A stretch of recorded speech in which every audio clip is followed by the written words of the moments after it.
Colossenses 3, versículo 15. E a paz de Deus, para a qual fostes também chamados em um corpo, domine em vossos corações, e sede agradecidos. Amém. Jesus ordena darmos a César o que pertence a César, e a Deus o que pertence a Deus.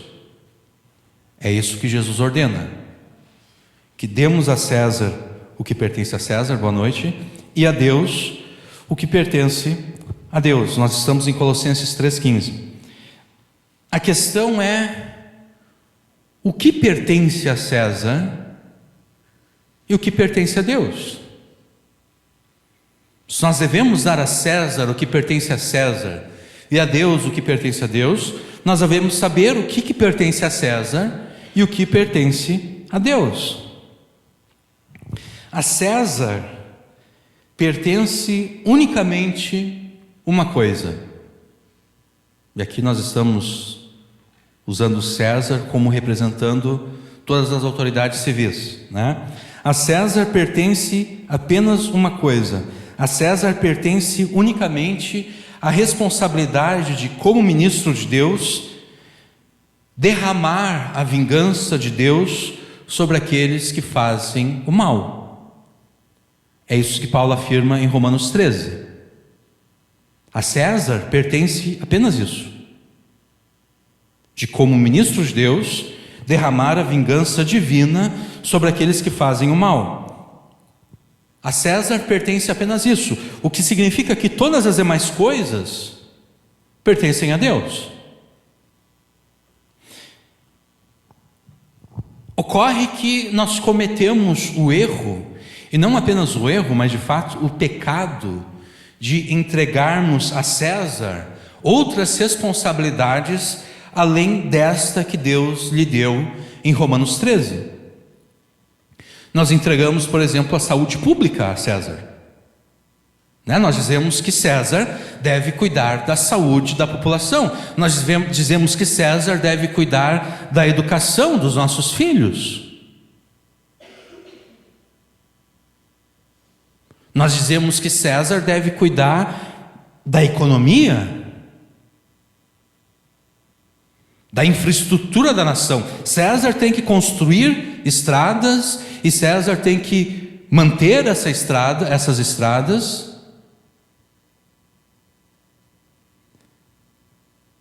A gente entrega tudo a César. E a realidade é essa que a gente vê, né? Nada tem qualidade, né? Porque quando tu diz, olha, César, tu tem que cuidar de tudo isso aqui, ele não vai conseguir fazer aquilo que ele deve fazer, né? A educação vai ser ruim, a saúde vai ser ruim, a infraestrutura vai ser ruim, a segurança vai ser ruim, tudo vai ser ruim, porque a gente entregou tudo a ele. A gente disse: César, tudo isso aqui é teu, pega, toma conta de tudo isso. Nós cometemos esse erro, e não apenas erro, pecado, porque Deus diz que a César pertence apenas o ser o seu vingador. César é para ser o vingador de Deus, derramando a vingança de Deus contra aqueles que fazem o mal. Quando nós entregamos a César outras responsabilidades além dessa que Deus lhe deu em Romanos 13, o que ocorre é que nós criamos verdadeiros monstros estatais que se opõem a Deus, ao povo de Deus e à boa criação de Deus. Por exemplo, a gente não precisaria estar tão preocupado com aquilo que estão ensinando aos nossos filhos se nós não tivéssemos entregado a educação dos nossos filhos a César. Não importaria quem estivesse no governo, então, né? Não importaria se quem está no governo apoia a questão da ideologia de gênero. Não importa, porque César não cuida das escolas. Grande coisa que o presidente da República apoia a questão da ideologia de gênero, porque ele não cuida das escolas, mas nós criamos monstros estatais que se opõem a Deus quando nós entregamos a César o que não pertence a César. E então a gente fica preocupado, pô, e agora o que estão ensinando aos meus filhos na escola? Quem mandou tu entregar os teus filhos para César? Tu entregou os teus filhos para César. E agora eles querem obrigar que façam a vacina da Covid nas crianças, essa vacina que a gente não sabe os malefícios que pode trazer. Bom, mas não foi tu que entregou a saúde para César? Tu disse que César deveria cuidar da saúde pública. Se tu não tivesse entregado a saúde pública a César, ele não poderia te obrigar a tomar a vacina, né?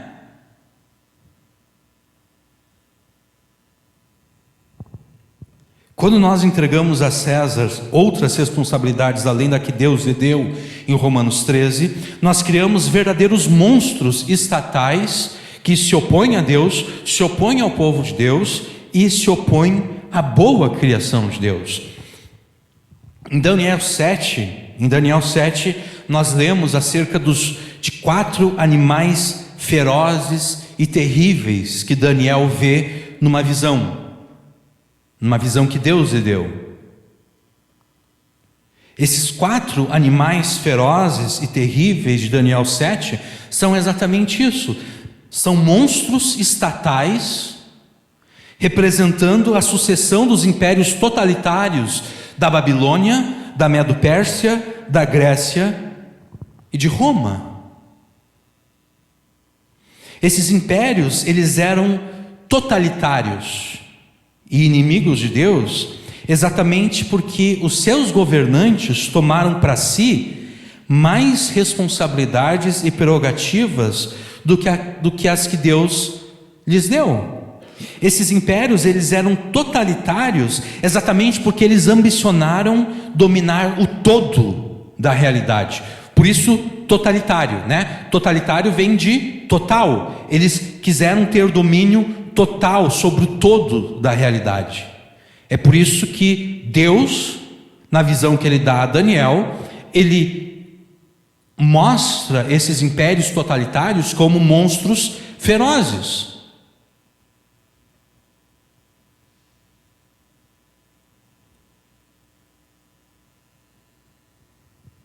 E a besta de Apocalipse não é diferente. Não é porque se a gente lê acerca da besta em Apocalipse, a gente vê que João está misturando todas as imagens de Daniel 7, lá os 4 animais, João está misturando tudo numa besta só. A besta de Apocalipse é esse estado, esse monstro estatal totalitário que quer governar o todo da realidade. Então esses impérios eram totalitários, eu estou falando da Babilônia, Medo-Pérsia, Grécia e Roma, eles eram totalitários e inimigos de Deus, exatamente porque os seus governantes tomaram para si mais responsabilidades e prerrogativas do que aquelas que Deus lhes entregou. Esses impérios, eles eram totalitários e inimigos de Deus, porque eles ambicionaram dominar sobre o todo da realidade e não apenas sobre o aspecto limitado que Deus lhes reservou, serem vingadores do mal. Foi só isso que Deus reservou aos governantes: serem vingadores do mal. Mas eles tomaram mais para si. Além de serem vingadores do mal, eles também quiseram tomar conta da educação das crianças, eles também quiseram tomar conta da saúde. Eles quiseram dominar o todo da realidade, por isso eles se tornaram esses monstros ferozes e terríveis. É isso que acontece quando nós entregamos a César outras responsabilidades que Deus não lhe deu.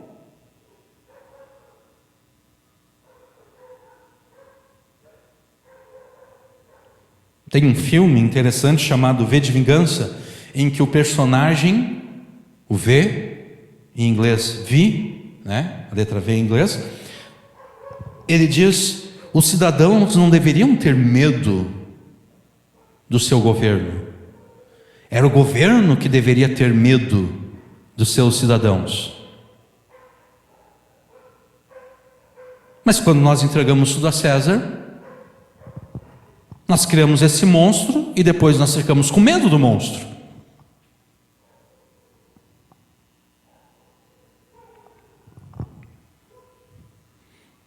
Por essa razão não faz sentido essa conversa fiada que nós ouvimos desde as eleições de 2022, de que cabe a um líder político pacificar a nação. Não existe liderança política que recebeu de Deus a prerrogativa ou mesmo a capacidade de pacificar o Brasil, porque não foi essa a responsabilidade que Deus deu a César. Deus não deu a César a responsabilidade de pacificar uma nação.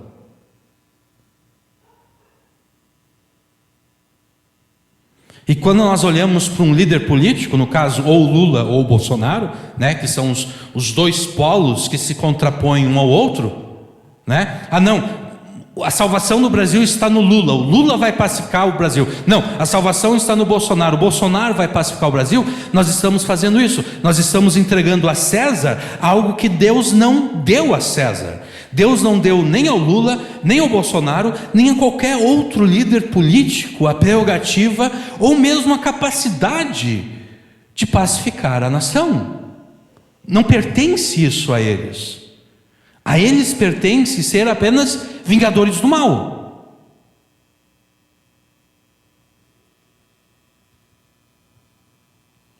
Se nenhuma liderança política detém a prerrogativa e a capacidade de pacificar a nação, quem detém essa capacidade e prerrogativa? Eu respondo a tua questão com outra. Quantos príncipes da paz você conhece?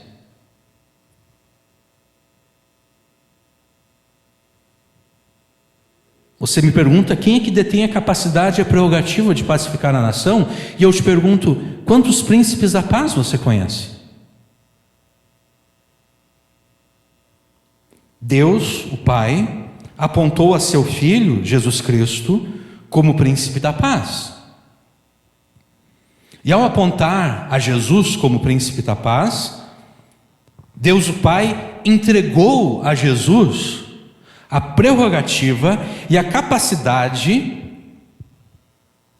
de pacificar todas as relações humanas. E isso em todos os níveis existentes. Você está brigado com o teu vizinho, você e o teu vizinho se desentenderam, brigaram, a inimizade entre você e o teu vizinho. Jesus é aquele que traz paz entre vizinhos. Você está brigado com o teu cônjuge, é Jesus que traz paz para os casais.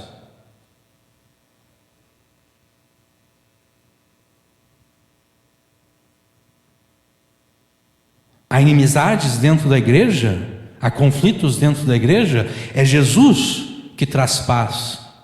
É Jesus que pacifica essas relações. A nação está dividida entre dois polos opostos. Não, o caminho é a esquerda. Não, o caminho é a direita. O salvador da pátria é o Lula. O salvador da pátria é o Bolsonaro. Jesus pacifica a nação dizendo, não é nem o Lula, nem o Bolsonaro. Sou eu. Eu sou o salvador da nação. Afinal de contas, fui eu que derramei o meu sangue pelo Brasil.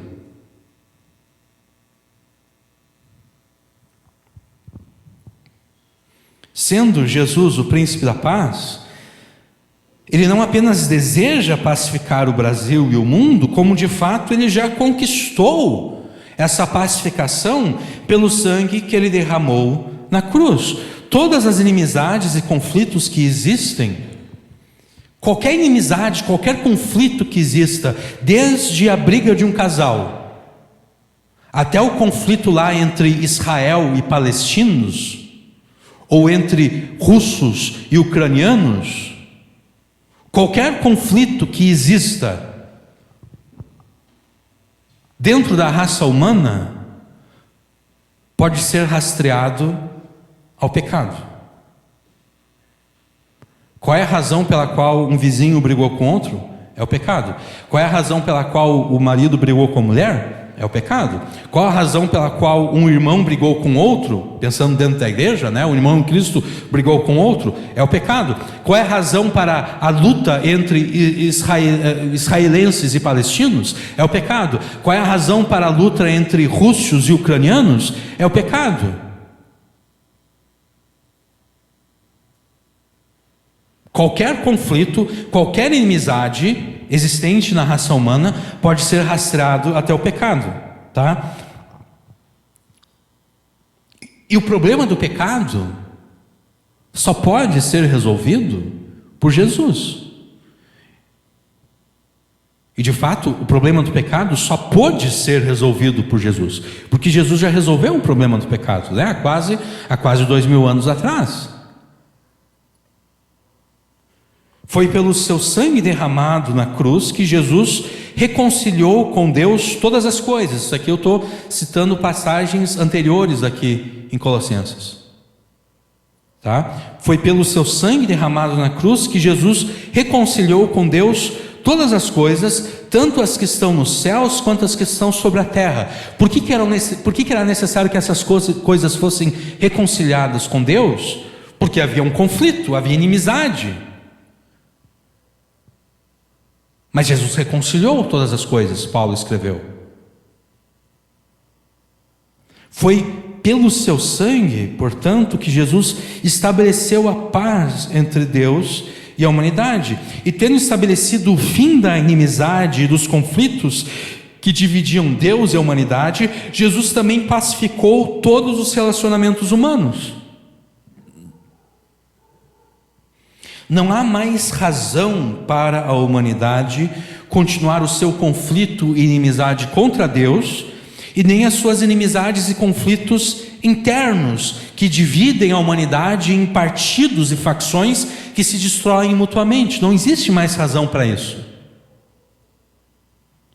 Se é a paz e a pacificação que nós queremos, e deve ser a paz e a pacificação que nós queremos, que nós devemos querer, nós devemos apelar então não a líderes políticos, mas a Jesus, o príncipe da paz.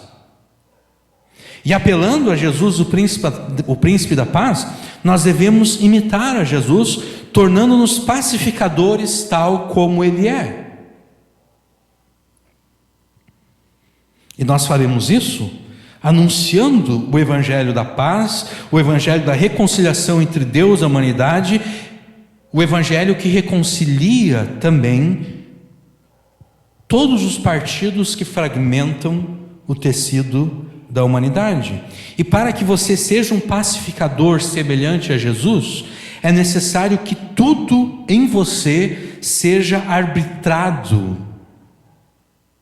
pela paz conquistada por Jesus. É necessário que os teus pensamentos, as tuas ideias, as tuas motivações, as tuas palavras, as tuas ações sejam arbitrados pela paz que Jesus conquistou. E quando isso for realidade na tua vida, quando tudo em você for arbitrado pela paz de Jesus, você levará esta paz a todos aqueles que estiverem ao teu alcance.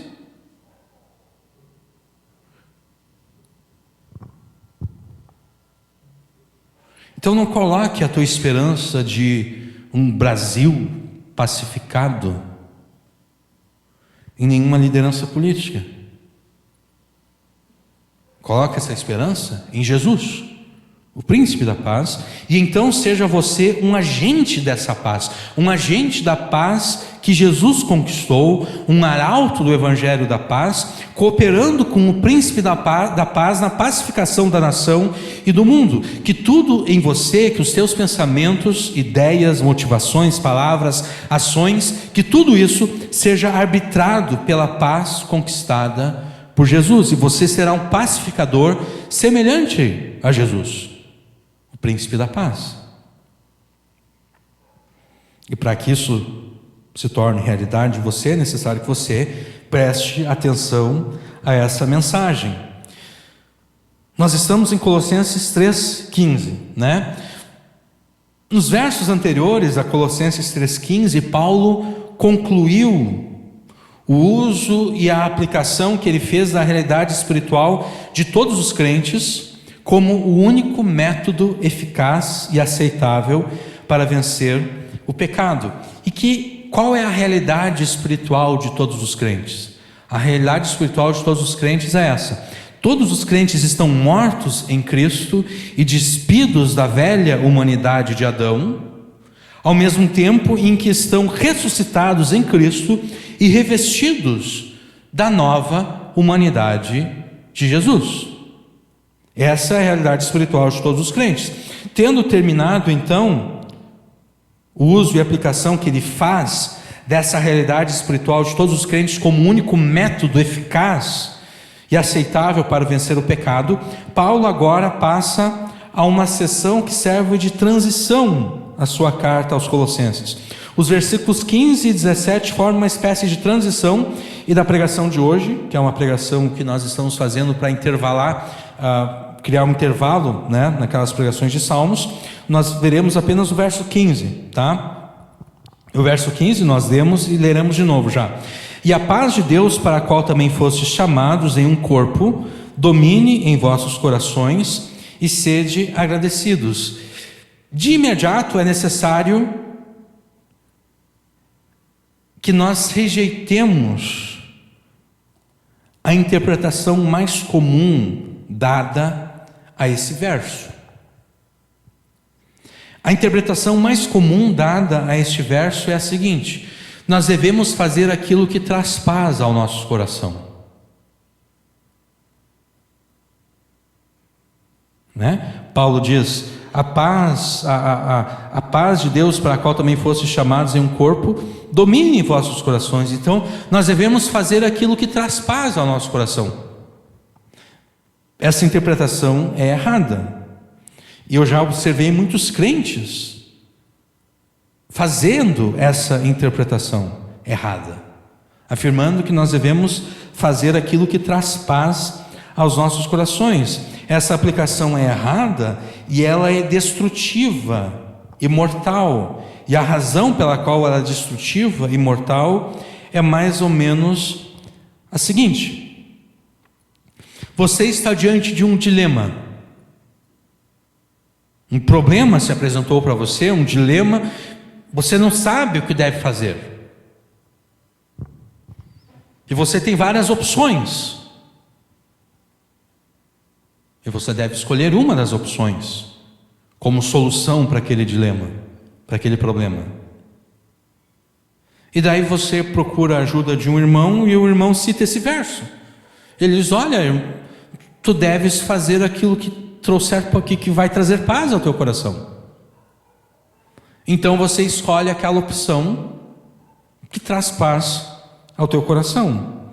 O problema é que não é isso que Paulo está dizendo aqui, não é isso que Paulo está ordenando aqui, e essa aplicação ela é destrutiva e mortal pelo simples motivo de haver um incentivo ao subjetivismo e ao relativismo moral, abrindo espaço para o cometimento dos mais variados crimes e pecados. Todos os crimes e pecados são cometidos com paz no coração da pessoa que os comete. Todos os crimes e pecados são cometidos com paz no coração. Todas as maiores atrocidades que já foram realizadas neste mundo foram realizadas com paz no coração. Antes da tua, a gente pode te pegar como exemplo, né? Antes da tua conversão a Jesus, quando você pecava à vontade, você pecava e o pecado trazia paz ao teu coração. Era exatamente por isso que você pecava.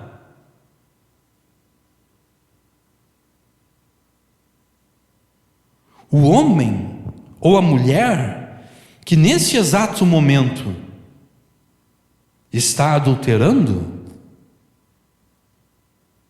essa pessoa está traindo o seu cônjuge com paz no coração. Aquela traição traz paz a essa pessoa.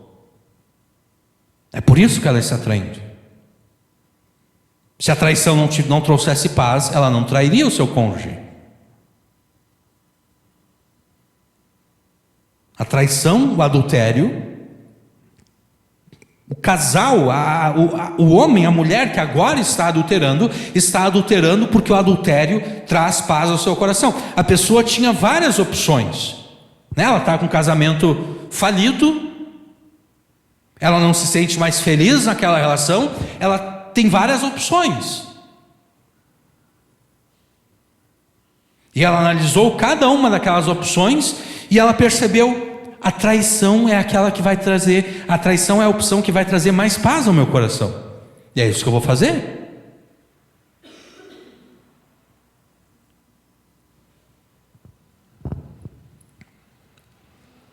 O homem ou a mulher que nesse exato momento, porque traição envolve, né, a pessoa é casada, ela trai o seu cônjuge, mas existem pecados sexuais que não são adultério, né? A pessoa que não é casada, mas nesse exato momento está mantendo relações sexuais fora dos laços do matrimônio, essa pessoa está cometendo esse pecado, porque esse pecado traz paz ao seu coração.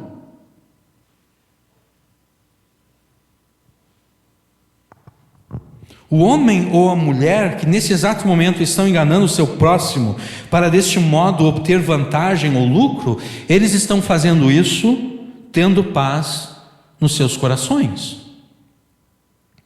O mesmo pode ser dito de qualquer outro crime ou pecado. Quem os pratica com paz no coração. Quem os pratica porque aquele pecado, aquele crime traz a paz ao seu coração. A pessoa se sente bem ao fazer o que está fazendo. É por isso que essa interpretação é destrutiva e mortal.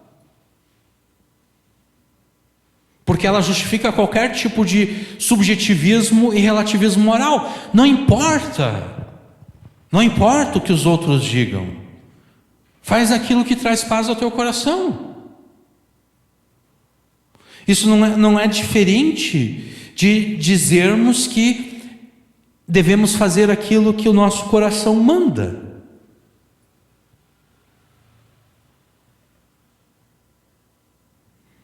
De modo que se o teu coração ordenar a mentira, você deve mentir, porque é a mentira que vai trazer paz ao teu coração.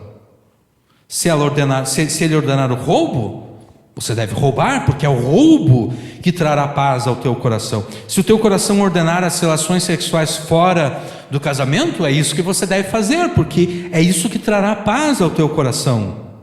Se ele ordenar o assassinato,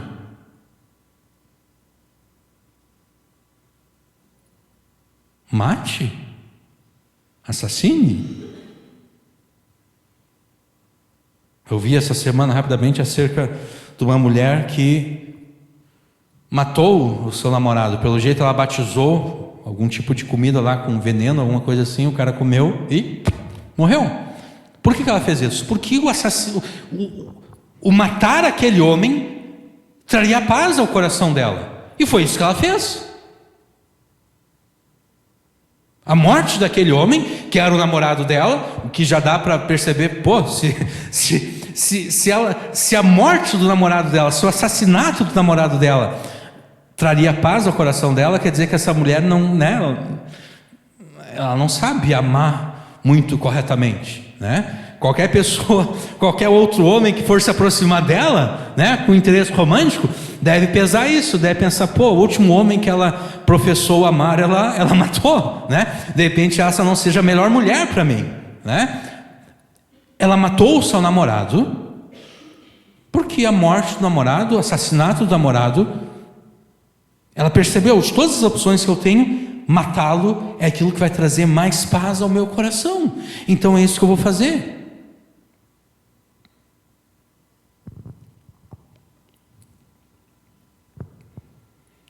É por isso que essa interpretação do versículo 15 aqui é mortal e destrutiva. Ela permite todo tipo de pecado, crime e atrocidade cometida neste mundo.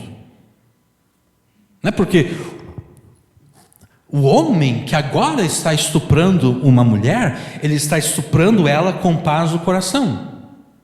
Ele tinha a opção de não estuprar aquela mulher. Ele viu a mulher. Ele tem duas opções: eu posso estuprá-la ou eu posso não estuprá-la.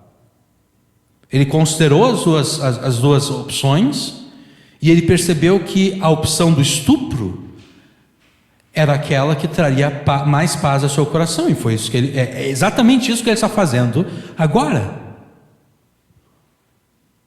Ou então um caso pior do que estupro: uma criança sendo violentada.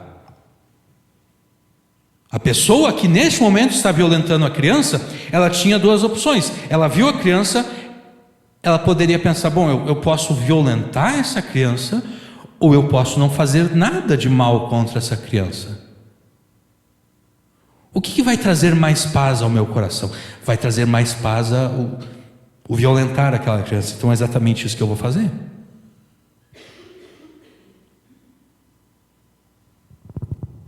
Então nós devemos rejeitar prontamente essa falsa interpretação, essa interpretação mortal e destrutiva, exatamente por esses motivos. Ela justifica qualquer tipo de pecado, crime e atrocidade. Tá? Se não é essa a interpretação correta, qual é a interpretação correta de Colossenses 3,15? Paulo não escreveu que nós devemos fazer aquilo que traz paz aos nossos corações, mas sim que a paz de Deus, e aqui eu estou dizendo paz de Cristo, porque foi Cristo que conquistou essa paz, porque nós só podemos ter paz com Deus, porque Cristo morreu, Então, a paz que Cristo conquistou, a paz pertence a Deus, mas foi conquistada por Cristo. Por isso que eu estou falando aqui nessa pregação de a paz de Cristo, porque foi Ele que conquistou.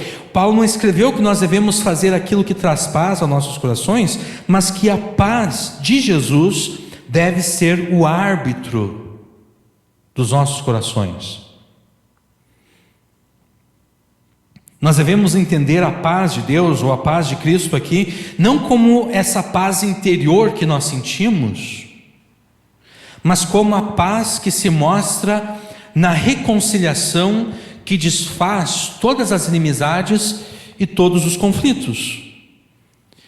E é exatamente o Evangelho a única mensagem, a única realidade que traz de fato a verdadeira reconciliação, que de fato acaba com todas as inimizades e conflitos. Por que o Evangelho é essa única mensagem? Por que o Evangelho é essa única realidade? Exatamente porque, como nós afirmamos antes, na introdução da mensagem, todas as inimizades e conflitos que existem têm a sua origem, têm a sua causa no pecado. Tudo. Todo e qualquer conflito, toda e qualquer inimizade, todo e qualquer ódio,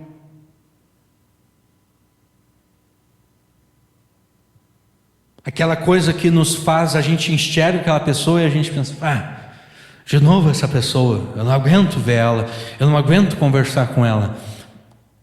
A razão para esse sentimento negativo é o pecado.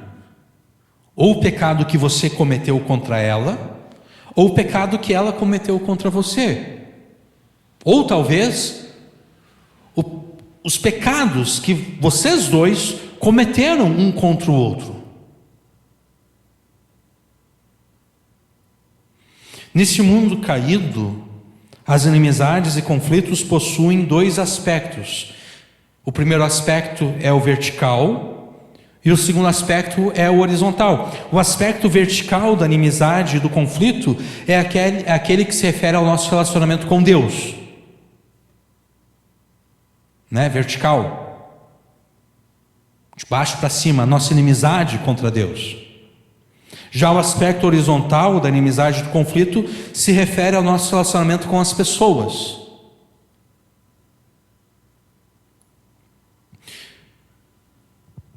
os nossos pecados nos colocam num relacionamento de conflito e inimizade, tanto com Deus quanto com as demais pessoas. E foi pelo sangue que Jesus derramou na cruz que Ele desfez todas as inimizades. Eu vou pedir que vocês abram comigo em Efésios 2. Ele desfez todas as inimizades, todos os conflitos, tanto do ponto de vista vertical como do ponto de vista horizontal. Daqui a pouquinho nós vamos ler Efésios 2 aqui.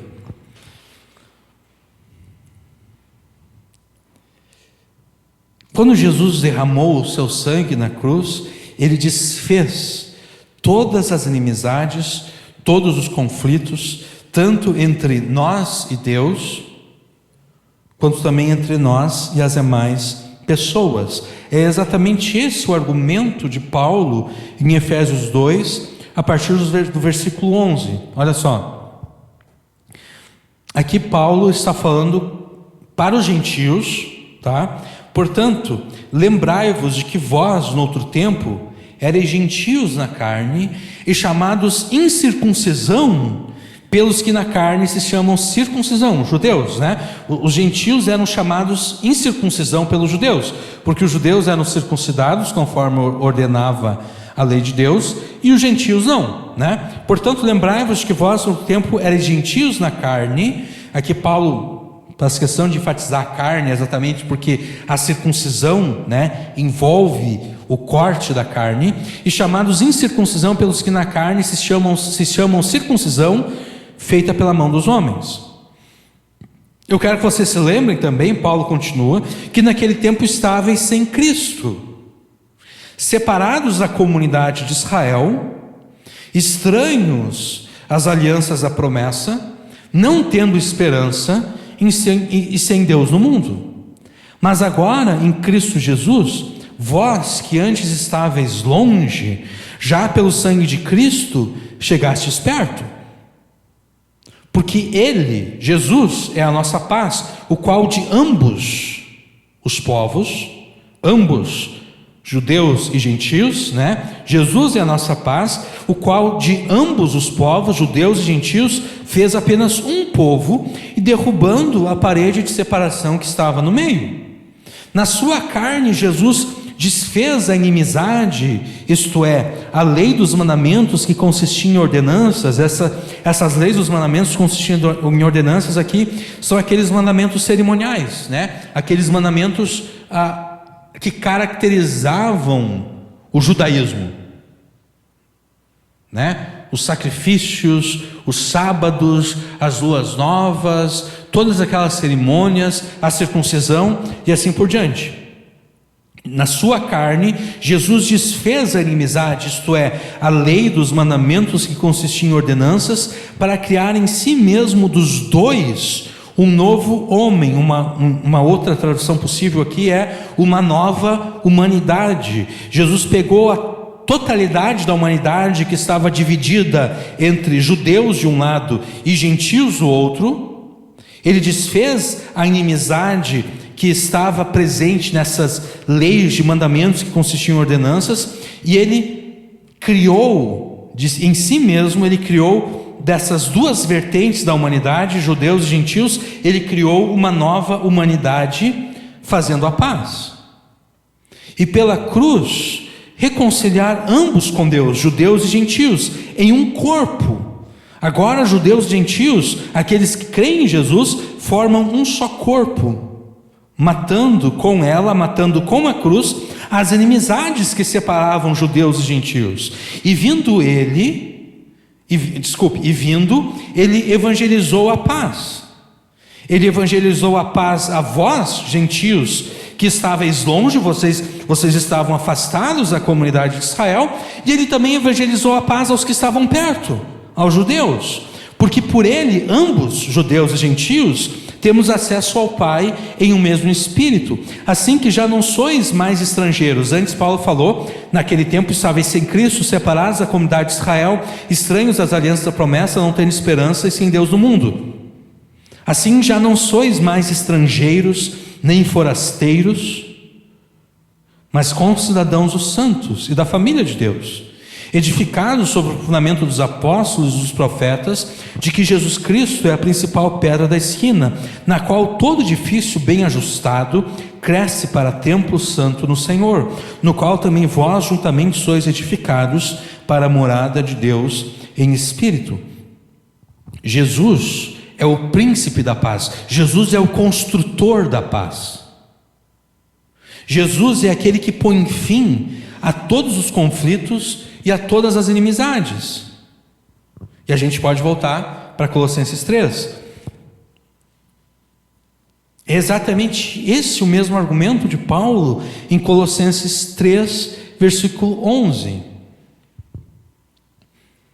onde nós lemos: onde não há grego, nem judeu, nem circuncisão, nem incircuncisão, nem bárbaro, nem cita, nem servo ou livre, mas Cristo é tudo em todos. Aqui há vários conflitos no versículo 11, né? Nós temos gregos representando os gentios de um lado, e nós temos os judeus do outro lado. Nós temos a circuncisão de um lado, e nós temos a circuncisão de outro lado.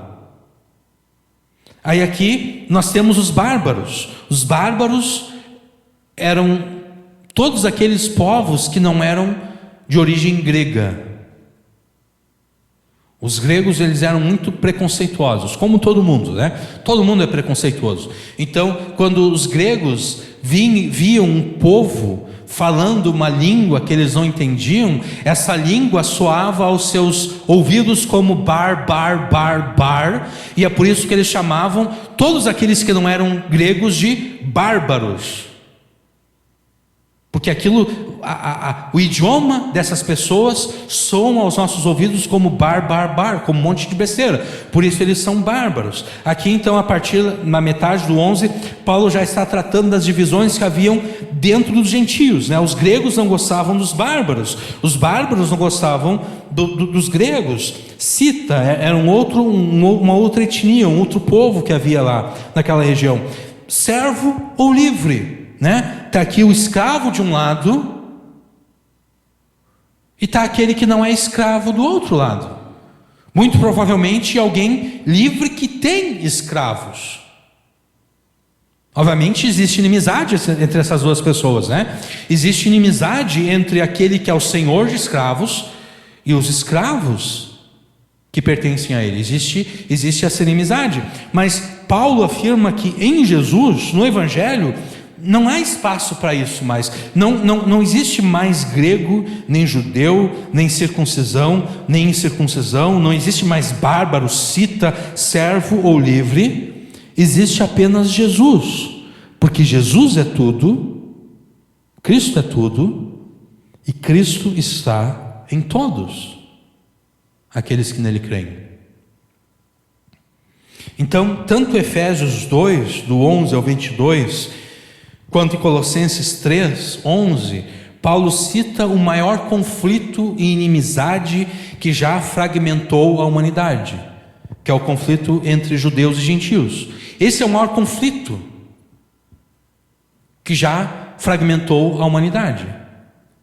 Judeus versus gentios, gentios versus judeus. E por que esse é o maior conflito? Por que essa é a maior inimizade? Exatamente porque este conflito, essa inimizade foi determinada pelo próprio Deus. Foi o próprio Deus que separou os judeus dos gentios. Foi o próprio Deus que ordenou que Israel não deveria se misturar com as demais nações. Foi o próprio Deus que ordenou que Israel não deveria imitar os costumes das demais nações.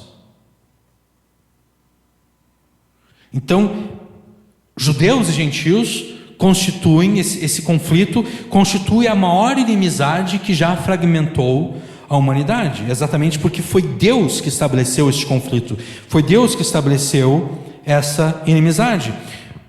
Quando Jesus veio, quando Jesus cumpre o seu ministério terreno, quando Jesus morre, ressuscita e sobe aos céus,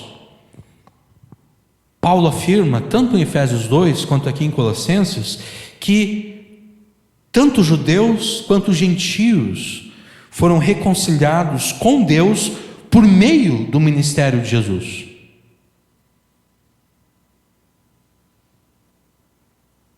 Obviamente, judeus e gentios que creem em Jesus, né? Os judeus que creem em Jesus, os gentios que creem em Jesus, eles foram pacificados com Deus. O conflito que havia entre eles e Deus foi pacificado, foi desfeito, exatamente porque Jesus morreu a favor deles. Jesus morreu no lugar deles. Jesus desfez o pecado que determinava o conflito entre eles e Deus. Logo, sendo que tanto judeus quanto gentios foram reconciliados com Deus por meio de Jesus, não há mais razão lógica para a permanência da inimizade e conflito entre judeus e gentios. Exatamente isso que Paulo afirma em Efésios 2, é exatamente isso que ele afirma aqui em Colossenses 3:11. Não há espaço mais para divisão entre judeus e gentios, circuncisão e circuncisão. Não, dos dois povos, Deus fez um povo apenas. Dos dois povos, Deus fez uma nova humanidade. Cristo formou uma nova humanidade a partir dos dois. Pelo seu sangue na cruz, Jesus desfez a inimizade e o conflito que havia entre judeus e gentios, de modo que todos eles, tanto judeus quanto gentios, pela fé em Jesus, formam agora um só povo, uma nova humanidade, um só corpo, uma só cidadania, uma só família e um novo templo. Isso aqui eu estou resumindo Efésios 2, do 11 ao 22. Então, sendo que a maior inimizade e conflito que já dividiu o tecido da humanidade foi sanada, ou foram sanadas por Jesus na cruz, todos os demais conflitos e inimizades, sendo necessariamente menores do que esse, são sanados pela mesma reconciliação efetuada por Jesus na cruz. Então, quando Paulo fala da paz de Cristo, da paz de Deus, em Colossenses 3,15, é disso que ele está falando, dessa paz que Jesus conquistou, dessa paz que reconcilia todas as coisas com Deus, tanto as que estão na terra como as que estão nos céus, dessa paz que reconcilia a humanidade pecadora com Deus Santo, dessa paz que reconcilia judeus e gentios. É dessa paz que ele trata em Colossenses 3,15.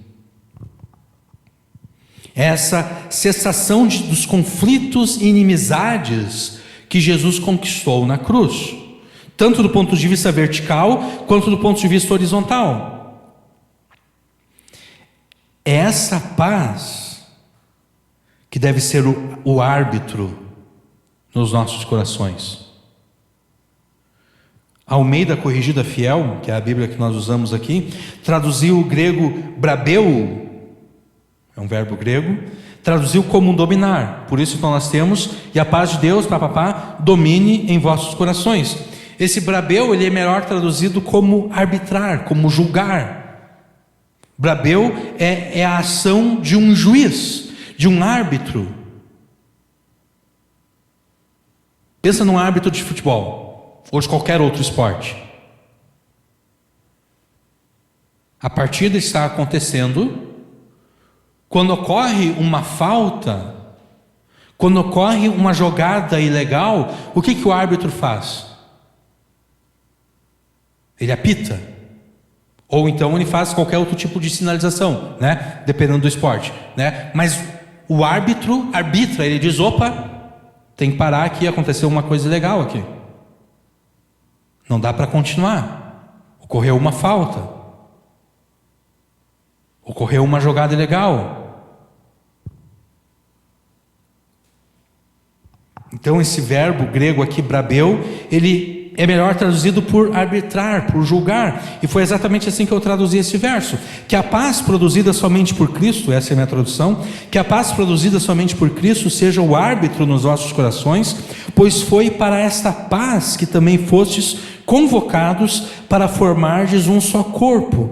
Sede, então, agradecidos. A paz de Jesus, a paz conquistada por Jesus, deve ser o árbitro dos nossos corações.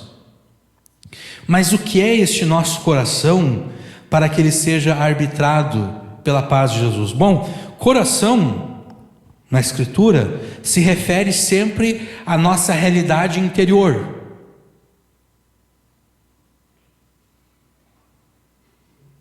Coração se refere sempre àquela realidade interior que nós não mostramos para as outras pessoas.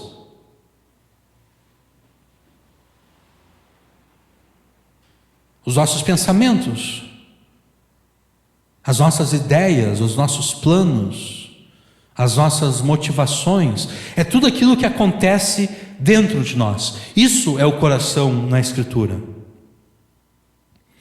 Como um juiz, então, como um árbitro, a paz de Cristo, ou seja, a cessação dos conflitos e inimizades conquistada por Jesus, deve julgar e arbitrar os nossos corações. Então, ampliando um pouquinho mais o entendimento desse verso, como um árbitro, a paz de Cristo deve julgar sobre os nossos pensamentos, ideias, motivações, palavras e ações. E a partir de agora, em vez de usar a primeira pessoa do plural, nós, eu vou usar a segunda pessoa do singular, para que a aplicação da verdade bíblica seja mais pessoal. Todos os teus pensamentos devem ser voltados a um único objetivo: fazer cessar todos os conflitos e inimizades que você observa ao teu redor. Eu vou repetir. Todos os teus pensamentos devem ser voltados para um único objetivo. Tudo aquilo que você pensa deve ter o objetivo de fazer cessar todos os conflitos e inimizades que você observa ao teu redor.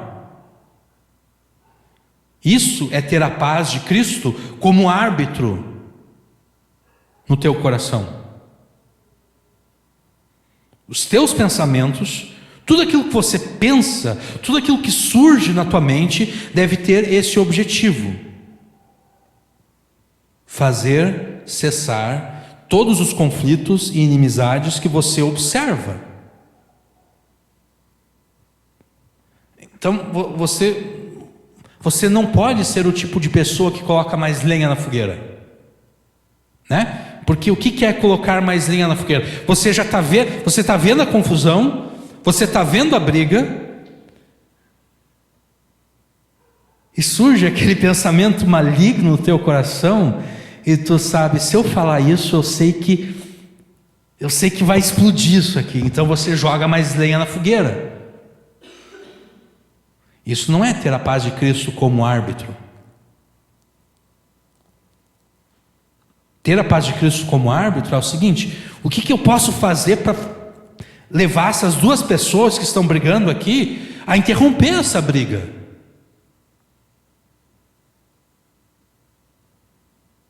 Então, de novo, todos os teus pensamentos devem ser voltados a este único objetivo: fazer cessar todos os conflitos e inimizades que você observa ao teu redor.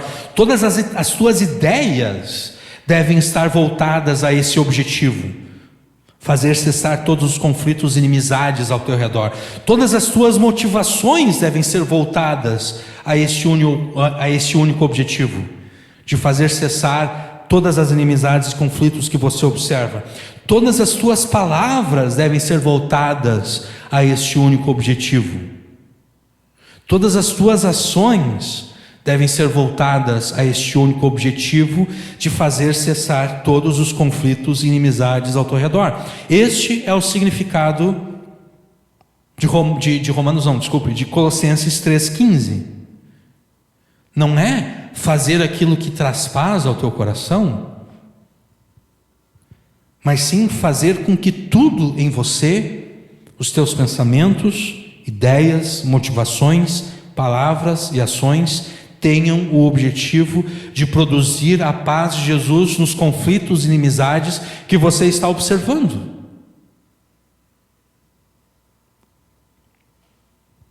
O foco de Paulo aqui é o relacionamento interno da igreja.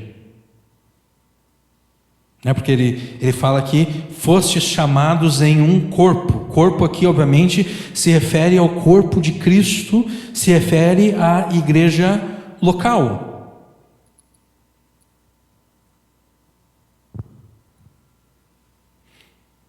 Assim como no nosso corpo físico, os membros e órgãos individuais se complementam a si próprios. Por exemplo, a minha mão, ela não vai ser muito útil se o braço e o antebraço não cooperarem com ela, né? Se eu quero pegar a Bíblia aqui, mas o braço e o antebraço não se movem na direção da Bíblia, a mão quer pegar a Bíblia, mas ela não vai pegar. Então, para que o corpo funcione, é necessário que os membros, os órgãos, cooperem entre si.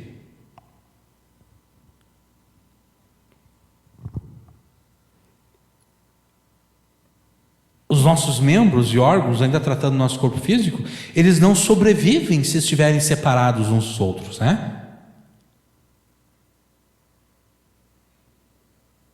Quando alguém morre e vai ser feito, a pessoa doa os seus órgãos, né? Existe um tempo limitado.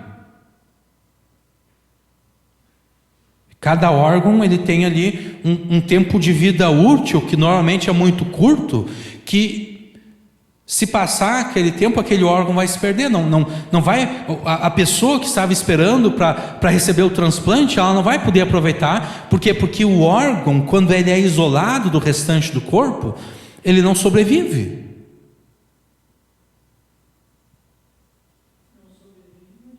Não sobrevive muito tempo, né? Por exemplo, se no acidente aqui eu decepo um dedo, né? O que eu devo fazer? Eu devo, provavelmente não eu, né? Porque eu vou estar gritando de dor, mas alguém que está junto comigo, essa pessoa tem que pegar esse dedo, colocar no gelo e correr comigo para o hospital, para ver se dá tempo ainda do médico chegar ali e colocar o dedo de novo no lugar. Se passar muito tempo, vai chegar lá, o médico vai dizer, olha, infelizmente vocês demoraram muito, não tem mais como colocar. Assim também é a igreja local, o corpo de Cristo. Normalmente quando se fala o corpo de Cristo, nós pensamos na igreja universal, né? Não universal do reino de Deus, mas na igreja como um todo, né? A igreja brasileira ou a igreja no mundo inteiro. Mas na verdade, a melhor forma de pensar no corpo de Cristo é na igreja local, né? Porque por mais que nós tenhamos irmãos em Cristo lá no estado de São Paulo, nós não temos contato com eles, né? Nós não nos relacionamos com eles diariamente, semanalmente. Então a ideia do corpo de Cristo, mais do que igreja universal, deve ser visto como igreja local. Porque é na igreja local que realmente existe relacionamento de um irmão com o outro. Então, assim também é a igreja local, o corpo de Cristo. Nós precisamos uns dos outros, e se estivermos separados uns dos outros, nós não poderemos sobreviver. Foi pela paz de Cristo e para a paz de Cristo que Deus nos chamou para formarmos um só corpo, uma só igreja local. Logo, não faz sentido que essa igreja local esteja dividida e rachada em diversos partidos que vivem em inimizade e conflitos entre si.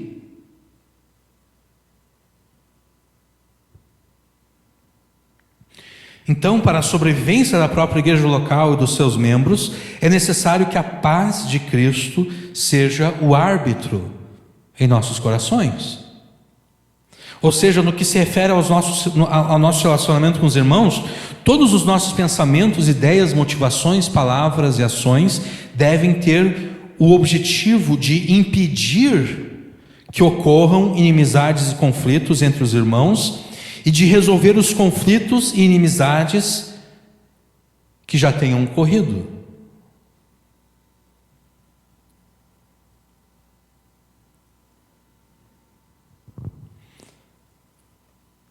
Nós devemos impedir que surjam novos conflitos e nós devemos resolver aqueles que já existem. O teu dever é ser um pacificador. Você deve ser um agente da paz de Cristo, promovendo a cessação dos conflitos e inimizades já existentes e prevenindo que outros cheguem a ocorrer, que outros surjam. Como é que você fará isso? Em primeiro lugar, não peque. Porque antes nós afirmamos que todos os conflitos e inimizades existentes têm origem e causa no pecado. Se você deve ser um agente da paz de Cristo, se você deve ser um pacificador semelhante a Jesus, você não deve pecar, porque esse pecado vai trazer conflito, talvez não agora, mas logo ali adiante. Ele vai trazer conflito, ele vai trazer confusão, ele vai trazer inimizade. Então, em primeiro lugar, não peque, pois sendo o pecado a origem de todos os conflitos e inimizades, o pecado que você cometer não vai promover a paz conquistada por Jesus, e sim conflitos e inimizades. Em segundo lugar, se você sabe que um pecado teu causou conflito e inimizade entre você e algum irmão, ou entre um grupo de irmãos, se você sabe, se você pecou, e você tem consciência de que pecou, né? E se você sabe que esse teu pecado causou conflito, causou inimizade, você deve procurar os irmãos afetados pelo teu pecado, você deve convidar esses teus irmãos a ouvir juntos esta pregação que está sendo gravada, e é necessário isso para que todos aqueles que estão envolvidos tenham um fundamento comum, e então depois de ouvir essa pregação, você deverá confessar a eles o pecado que causou todo o conflito e inimizade existente. Você deve confessar o pecado e você também deve se oferecer para arcar com as consequências do teu pecado, porque todo pecado traz consequências. Todo pecado prejudica alguém. E aquele que foi prejudicado tem o direito de ser ressarcido. Normalmente a gente pensa ressarcimento em termos de ressarcimento financeiro, né? A pessoa foi prejudicada financeiramente, ela vai ser ressarcida, né? Mas ser ressarcido pode ser simplesmente falar a verdade acerca daquela pessoa. De repente o pecado que eu cometi foi o falar mal de alguém.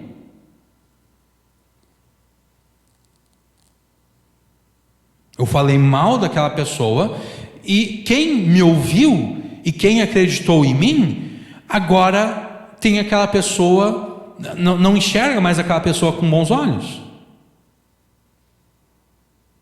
Aquela pessoa foi prejudicada. E às vezes o falar mal nem é inventar o mal. Às vezes realmente aquilo que a gente está falando é verdadeiro, mas não compete a nós tratarmos o assunto.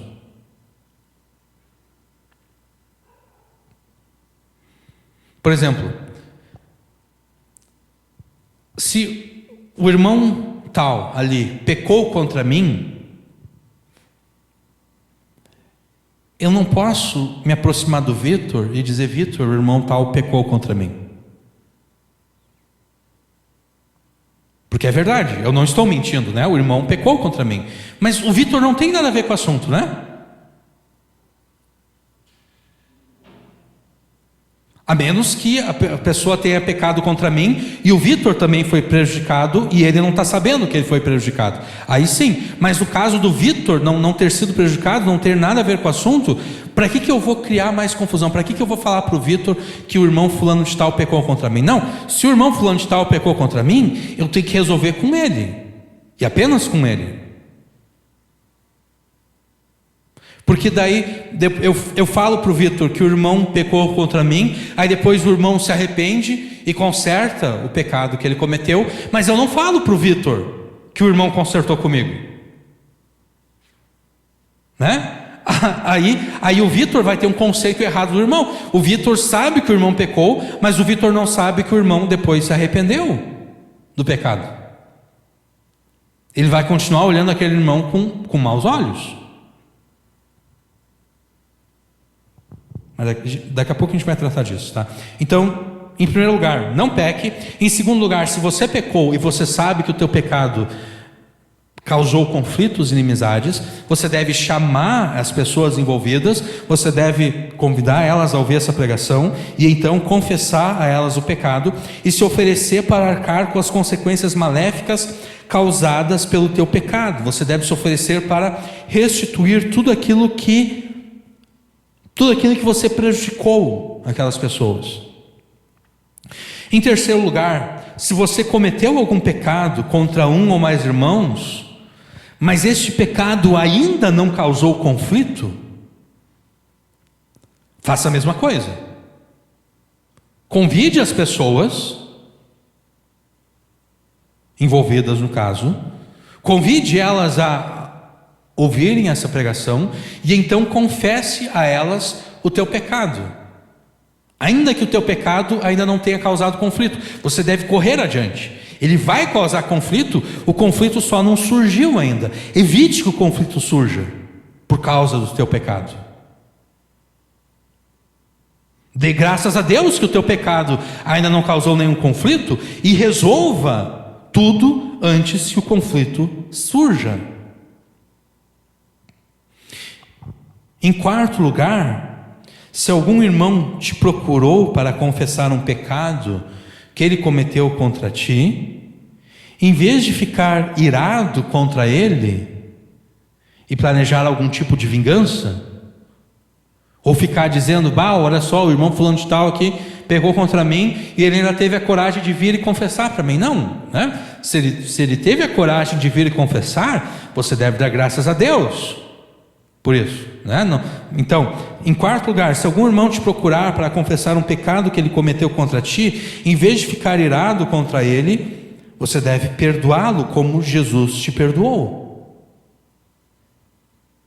Em quinto lugar, se algum irmão pecou contra você, mas ele ainda não veio confessar o pecado dele, em vez de ficar irado, em vez de ficar espalhando para os outros, em vez de planejar uma vingança no teu coração, obedeça aquilo que Jesus ordena em Mateus 18. Se teu irmão pecar contra você, vai e repreende-o em particular. Se ele ouvir, você ganhou o irmão, mas se ele não ouvir, leve ainda com você uma ou duas pessoas, para que pelo depoimento de 2 ou 3 testemunhas, toda a questão seja decidida. E se ele se recusar a ouvir essas pessoas, expõe o assunto à igreja. E se ele se recusar a ouvir também a igreja, considera-o como gentil e publicano. Fazer isso não é agradável. Não é agradável confrontar alguém com o seu pecado, com o seu erro.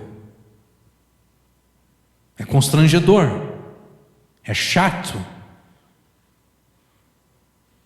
Não é uma coisa que a gente, nossa, como eu quero poder confrontar tal pessoa.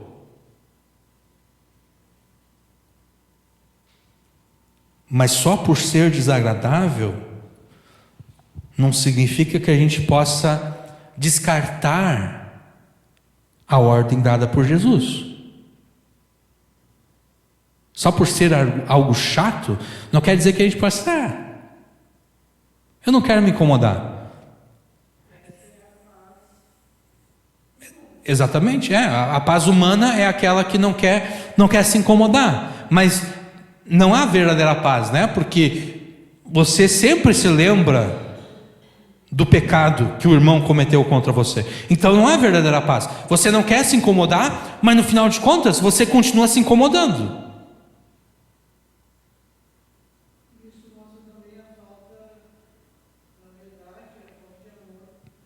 Sim, para com o irmão. Porque não é apenas a questão de que eu fui prejudicado, mas é também o irmão está pecando contra Deus. O irmão não pecou apenas contra mim, ele pecou contra Deus também. E se ele não se arrepender,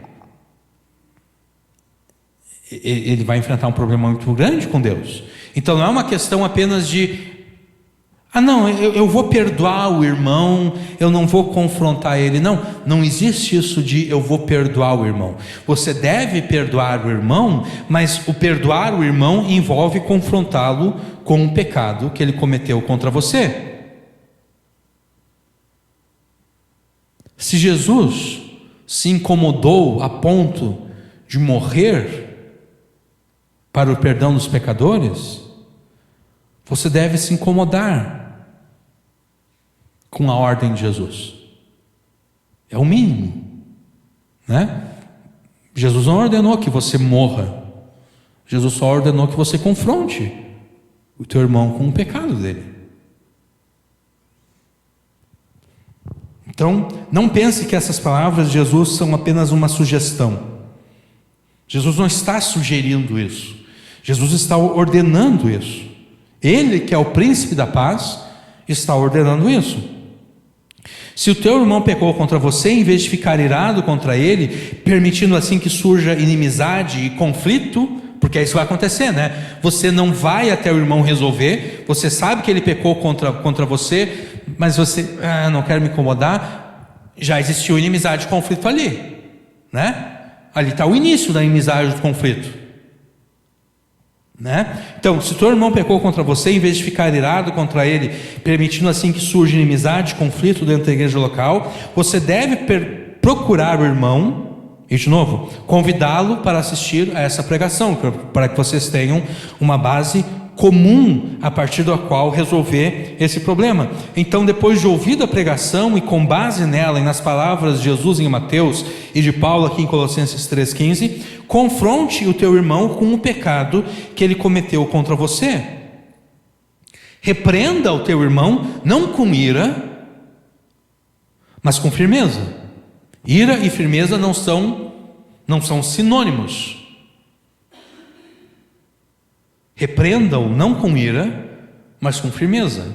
Convoque o teu irmão ao arrependimento e a arcar com as consequências maléficas que você está sofrendo por causa do pecado dele. Ordena que ele te restitua todo o prejuízo que o pecado dele te causou. Se ele se negar a arrepender-se e a arcar com o teu prejuízo, procure um ou dois irmãos de confiança. Não aquele irmão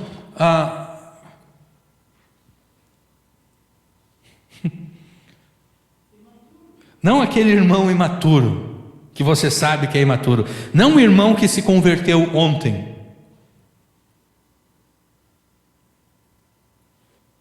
Procure um dos irmãos que sejam de confiança e que sejam maduros.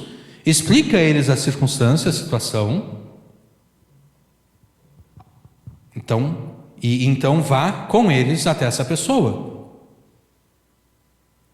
E faça a mesma coisa que você fez na primeira vez. Confronte a pessoa com o seu pecado e tudo mais.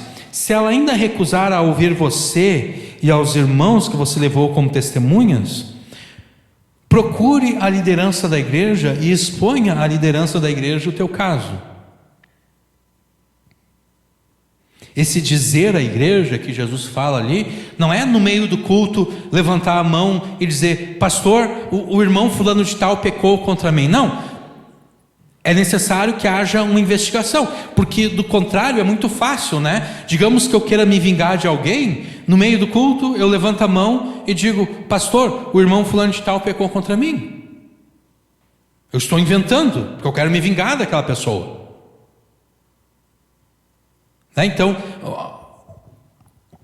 a igreja repreenderá o irmão, mas a igreja tem que tomar conhecimento do caso, não pela pessoa, mas sim pelo pastor. Então, procure o pastor, procure a liderança da igreja e explique. E leve inclusive as testemunhas que você levou na segunda oportunidade. Diga: pastor, o irmão fulano de tal pecou contra mim, ele fez isso, eu fui prejudicado assim, assim.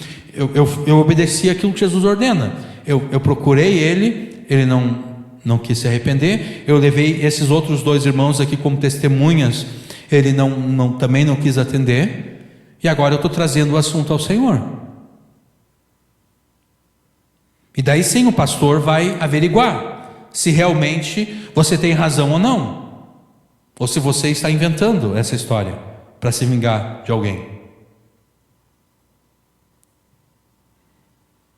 Feitas as averiguações e verificado que você tem razão, então sim, será procedido a repreensão por parte da igreja.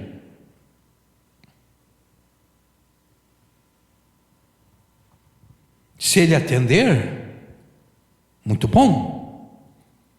Se ele não atender, Jesus diz que aquele irmão deve ser expulso da igreja. Deve ser considerado um gentio e publicano. Deve ser considerado como um incrédulo. Jesus considera que essas 3 instâncias são suficientes para determinar se alguém é um verdadeiro crente ou não. Jesus considera que se alguém realmente crê nele com uma fé verdadeira, essa pessoa, ela de repente até vai recusar se arrepender na primeira vez, ela de repente até vai se recusar a se arrepender na segunda vez, mas ela, na terceira vez, se ela realmente crê em Jesus, ela vai se arrepender, ela vai voltar atrás. Se na terceira vez ela se recusa, Jesus diz: essa pessoa, ela afirma crer em mim, mas dá para perceber que ela não crê em mim, né? Ela foi confrontada todas essas vezes e ela não se arrepende, ela não volta atrás no erro cometido, então considera-o gentil e publicano. Mas isso é muito... Isso é falta de amor para com o irmão. Não é falta de amor. Falta de amor, sabe o que seria falta de amor? Seria a gente considerar... Não, o irmão fulano de tal, ele cometeu o pecado, mas ele não quer se arrepender. Mas vamos deixar ele aqui, vamos deixar ele continuar ouvindo as pregações e participar da ceia. De repente Deus vai usar alguma pregação para trazer arrependimento a ele. Não vai ser usado, porque quando se age dessa forma, a gente está dizendo para o irmão que pecou que não tem nada de errado com ele. Foi só um errinho, mas quem não erra? Quem que atire a primeira pedra? Aquele que nunca errou, aquele que nunca pecou. Isso é falta de amor. Porque nós não estamos cuidando da alma daquele que pecou. A gente está dizendo que aquele pecado não é grande coisa, que o irmão pode continuar assim e não tem nenhum problema. E também a gente não está amando a pessoa que foi prejudicada, né? Porque houve alguém que foi prejudicado pelo pecado.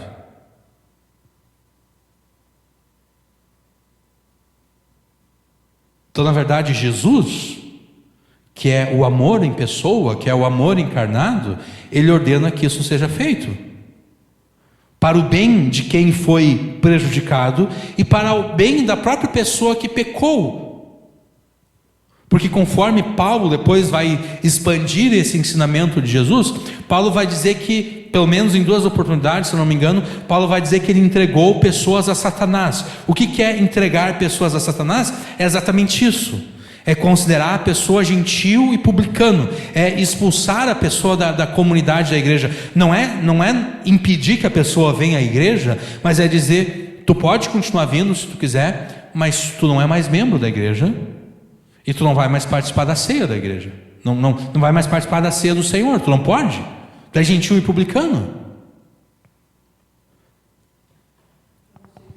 Paulo, sim, é exatamente isso. Paulo diz que ele entregou pessoas a Satanás para ver se essas pessoas caíssem em si e voltassem atrás do seu pecado.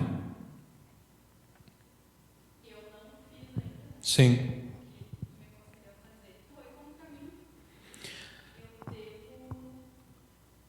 Sim, porque tu tomou conhecimento que alguém foi prejudicado. Quem prejudicou se diz crente, né? A pessoa que foi prejudicada é incrédula e ela está apresentando isso como justificativa para dizer, né? O que adianta crer em Jesus, né? Olha só, essa pessoa que diz que crê em Jesus e me prejudicou, né? Então, eu acho que sim. Tu deve confrontar a pessoa com o erro dela, porque tu não foi prejudicada, mas tu está sabendo que alguém foi prejudicado.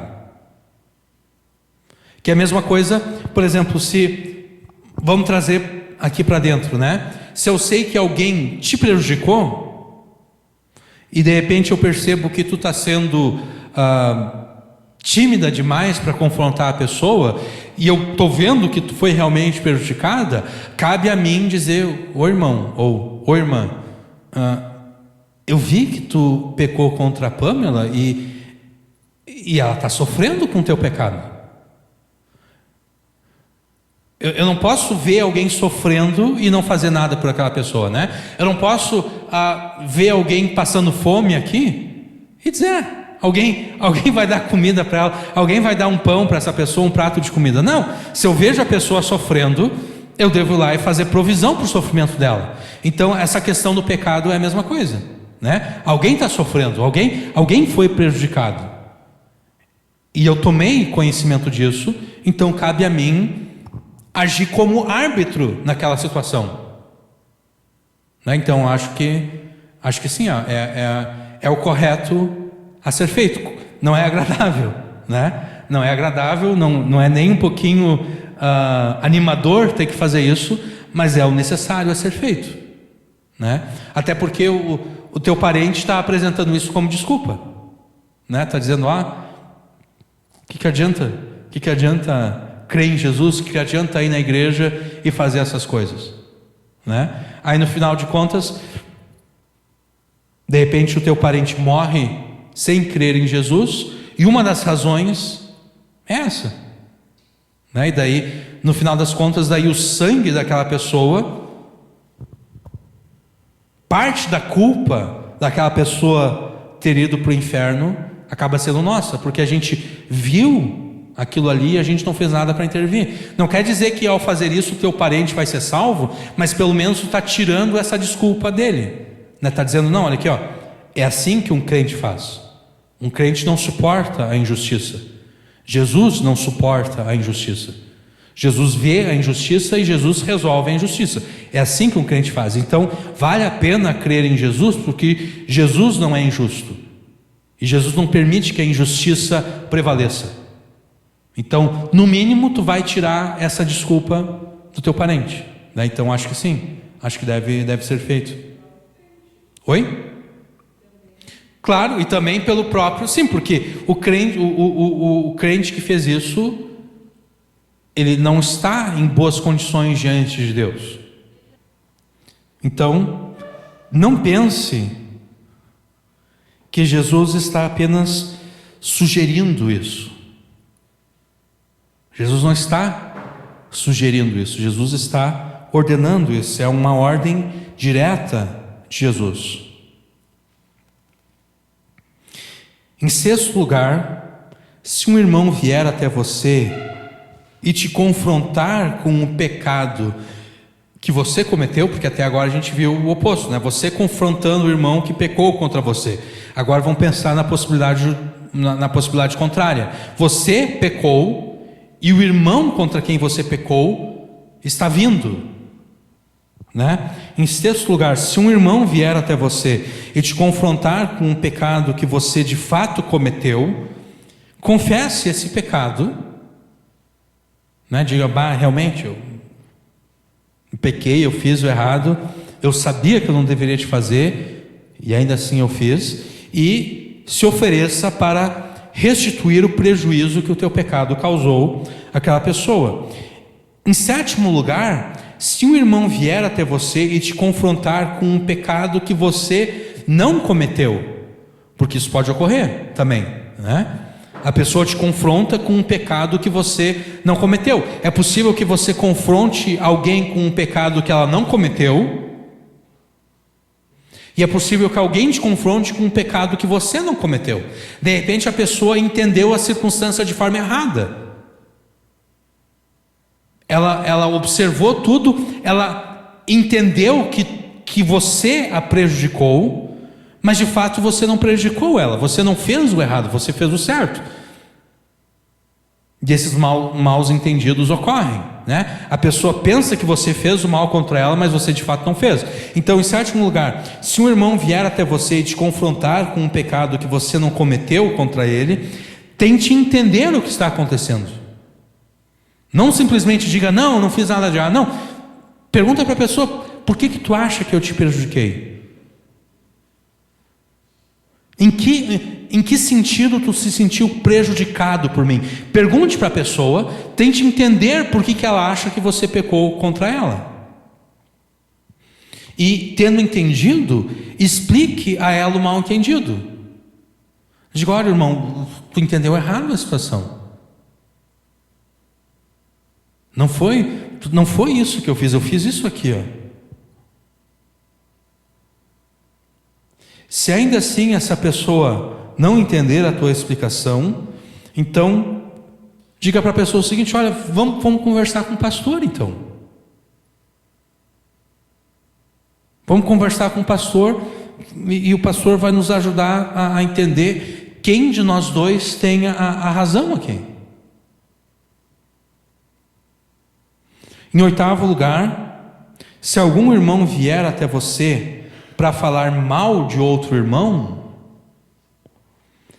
leve o irmão fofoqueiro até o irmão de quem foi falado mal, para que tudo seja esclarecido. Não simplesmente ouça, sabe o que o irmão fulano de tal fez? Ele fez isso e aquilo. Tu responde, foi isso mesmo, fez isso. Vamos lá conversar com ele então. Já que ele fez isso e aquilo, vamos lá conversar com o irmão fulano de tal, que fez isso e aquilo. Não, mas eu não quero ir. Pô, mas se tu não quer ir, então por que tu está me dizendo isso? Qual é o teu objetivo ao me falar essas coisas? Se tu não quer resolver o problema, por que tu está falando comigo então? Deveria te ficar calado. Se a pessoa não quiser te acompanhar até o irmão fulano de tal, repreende a pessoa e diga, olha, tu não tem que ficar falando essas coisas para mim. Tu não tem que estar falando essas coisas para ninguém. Tu chega aqui, fala mal, eu te convido para a gente ir lá e resolver o problema, tu te recusa a resolver o problema, então tu não deve estar falando mal, tu não deve estar falando disso para ninguém. Se tu tem alguma coisa contra o irmão, não fique falando mal dele para mim ou para qualquer outra pessoa, vai tu lá e resolver com ele. Eu estou me oferecendo para ir junto contigo e tu não está querendo ir, então para de falar essas coisas. Se arrepende de tu ter falado mal e procura o irmão e diga, olha, eu falei mal de ti pro irmão fulano de tal.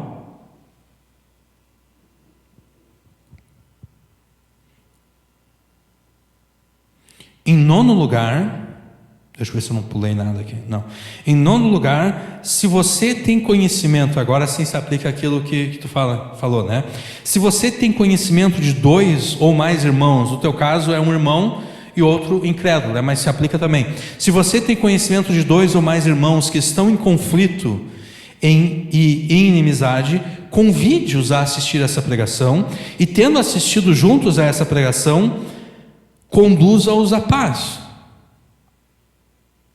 Convoque a parte culpada ao arrependimento e à restituição de todo o prejuízo causado pelo pecado. E se a circunstância realmente for difícil, for pesada, ou se depois de uma primeira tentativa não houve a reconciliação, mesmo sozinho, mesmo que ninguém queira te acompanhar, traga o caso ao conhecimento da liderança da igreja, para que a liderança da igreja tome a frente do caso.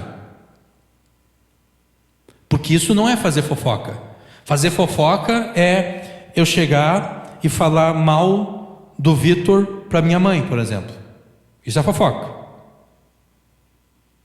Agora, se eu sei que existe um conflito entre duas pessoas dentro da igreja, eu tentei ajudar, mas não consegui. Eu não consegui resolver o problema. Eu não consegui servir de árbitro entre aquelas duas pessoas que estão em conflito.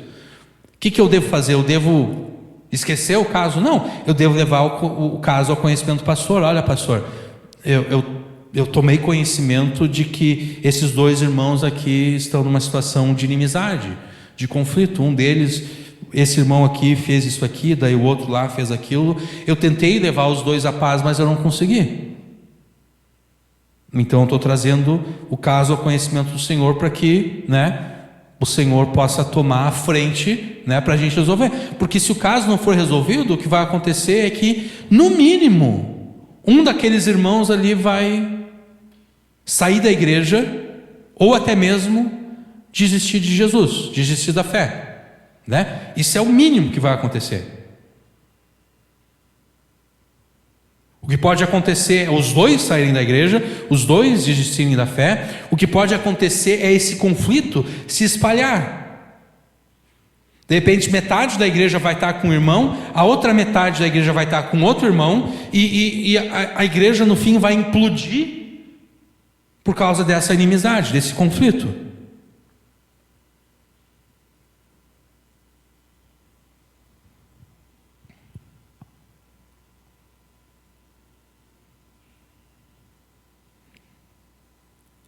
Eu vou repetir, nem as palavras de Jesus em Mateus 18 e nem as palavras de Paulo aqui em Colossenses 3,15 são sugestões, são mandamentos que devem ser obedecidos. O nosso pensamento individualista quer nos levar a pensar que nada disso é necessário. Não é necessário, eu não quero me envolver, eu não preciso me envolver nisso. Mas esse nosso pensamento individualista, ele está errado. Ele está errado porque, num sentido, sim, a salvação é individual, mas num outro sentido, a salvação não é individual. Num outro sentido, a salvação é também corporativa. Porque não é dito que o nome do Salvador seria Jesus, porque ele salvaria indivíduos. É dito que o nome do Salvador seria Jesus, porque ele salvaria o seu povo. Jesus não veio salvar indivíduos. Jesus veio salvar um povo. E Paulo, em Efésios 2, usa as imagens de 2 povos transformados em um.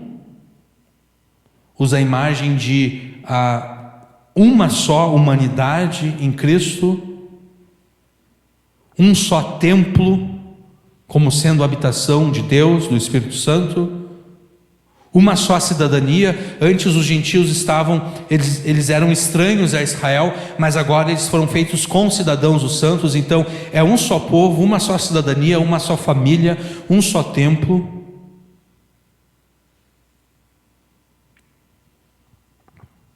Então, num sentido, sim, a salvação é individual, mas no outro sentido, a salvação é corporativa. Num sentido, a minha salvação depende da salvação de vocês. E a salvação de vocês depende da minha. Porque se é verdade que nós formamos um corpo, e que neste um corpo existem muitos membros, e um membro depende do outro, então é impossível que eu individualmente seja salvo sem vocês. Porque seria o mesmo que arrancar o olho e afastar o olho do corpo e querer que esse olho sobreviva estando cortado do restante do corpo. Não vai sobreviver.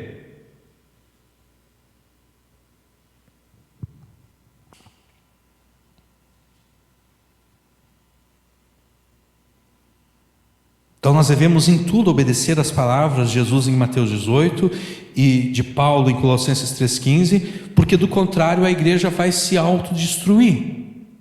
A igreja vai implodir ou explodir. Pode acontecer as duas coisas. A explosão é quando tudo sai para fora. A implosão é quando a pressão é de fora para dentro,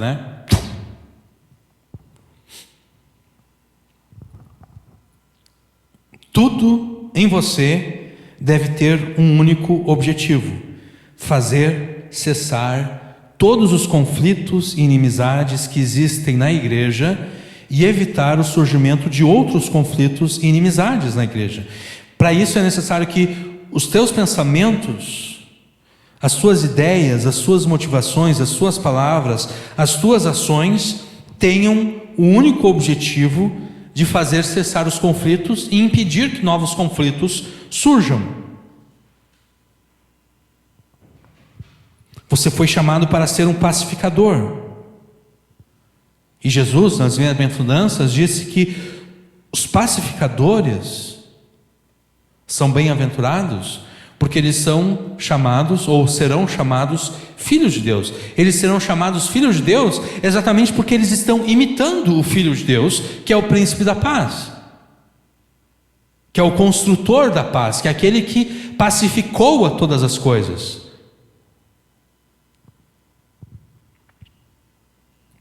E é claro que tudo isso deve ser acompanhado de oração, Porque há situações que são realmente difíceis e pesadas de serem tratadas. Então tudo isso deve ser acompanhado de oração, mas a gente não pode usar como desculpa: não, eu estou orando por isso, eu estou orando para resolver a situação. Você deve orar para resolver a situação, mas a oração não é suficiente. A oração é necessária, mas ela não é suficiente, porque se ela fosse suficiente, em Mateus 18 Jesus simplesmente diria: se teu irmão pecar contra você, ore. Não precisa procurar o teu irmão, não, ore. Ore para que Deus trabalhe no coração do irmão, trazendo arrependimento, para que ele se arrependa do pecado cometido e assim por diante. É isso que Jesus teria dito, mas não foi isso que Jesus falou, A oração é necessária, mas ela não é suficiente. Só ela não resolve esses problemas. Então, ore, mas depois de orar, obedeça as palavras de Jesus em Mateus 18 e de Paulo em Colossenses 3,15, seguindo as aplicações que nós fizemos nessa pregação. Mas e quanto aos conflitos e inimizades que você observa fora da igreja? E quanto aos conflitos e inimizades que você observa na sua família, seus amigos, entre os seus vizinhos, entre os seus conhecidos? Neste caso, o primeiro passo que você deve tomar como um pacificador é pregar o Evangelho de Jesus às pessoas que estão em conflito. Porque sendo que todo conflito tem como origem e causa o pecado, a resolução daquele conflito está no Evangelho de Jesus. Existe inimizade dentro da tua família. Na tua família existe um casal que está brigando. Prega o Evangelho a eles, porque a razão das brigas, a razão das discussões, a razão do conflito é o pecado, tanto do homem quanto da mulher. A resolução do problema está no Evangelho. Pregue o Evangelho a essas pessoas e confronte essas pessoas com os pecados que você sabe que eles estão cometendo, né? Nesse caso aí, uma família, um casal da tua família, um casal amigo, não sei, que você sabe que está brigando, está tendo conflito, diz: olha, tu como homem, tu deve fazer isso, mas tu está fazendo tudo errado. Como tu quer que teu casamento dê certo se tu está cometendo esses pecados? E daí diz para a mulher também: como tu quer que o teu casamento dê certo se tu está fazendo essas coisas erradas, se tu está pecando nessas áreas? Pregue o Evangelho, confronte essas pessoas com os pecados delas, ordene que essas pessoas se arrependam dos seus pecados, e o conflito vai ser resolvido, né? Porque a partir do momento em que o homem parar de cometer os pecados que ele está cometendo e a mulher parar de cometer os pecados que ela está cometendo, aquele casamento vai se resolver, né?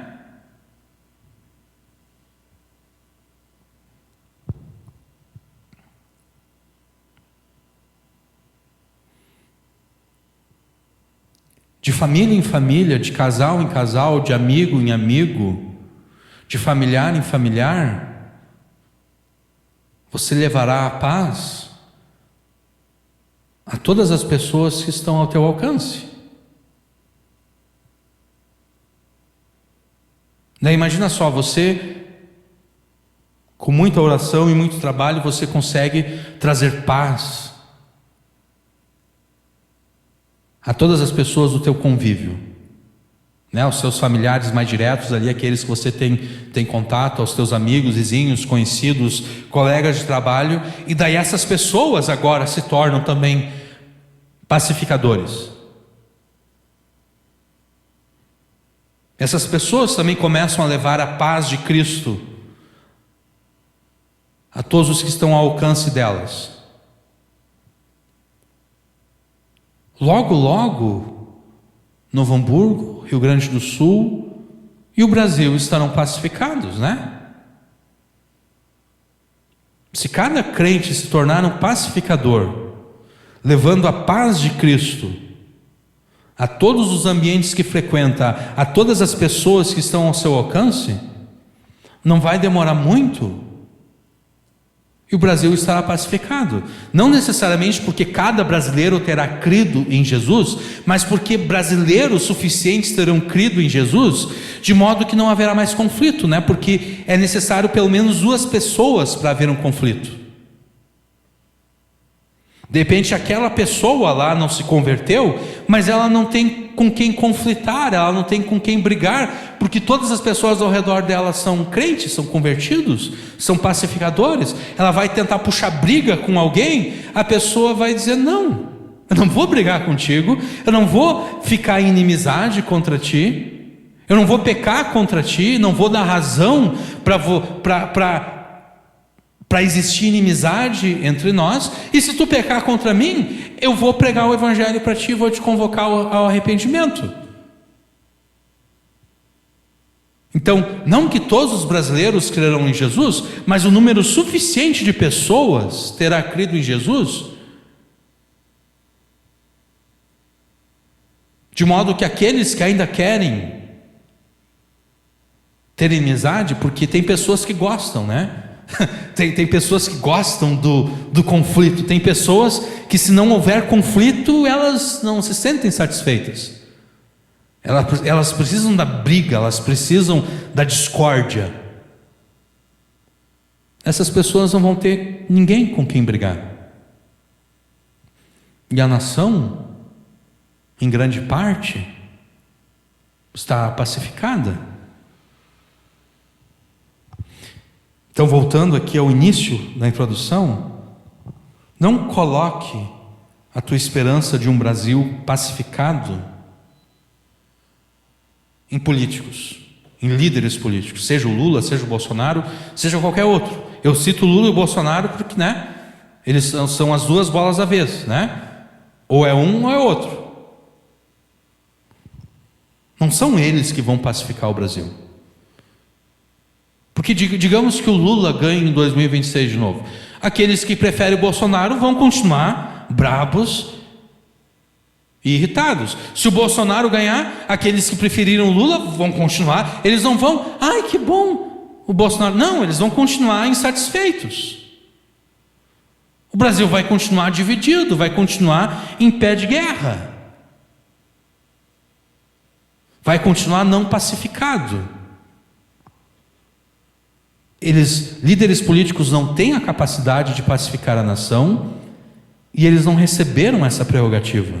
Então não coloque neles a esperança de um Brasil pacificado. Não pense, se o fulano de tal ganhar, aí sim, aí o Brasil vai prosperar. Não é feliz a nação cujo presidente é o fulano de tal. Feliz é a nação cujo Deus é o Senhor.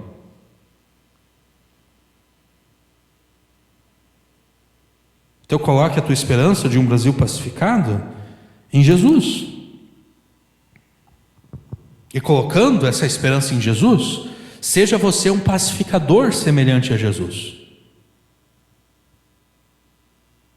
Seja você um agente da paz de Cristo e um arauto do Evangelho da paz, cooperando com o príncipe da paz na pacificação da tua família, dos teus amigos, vizinhos, conhecidos.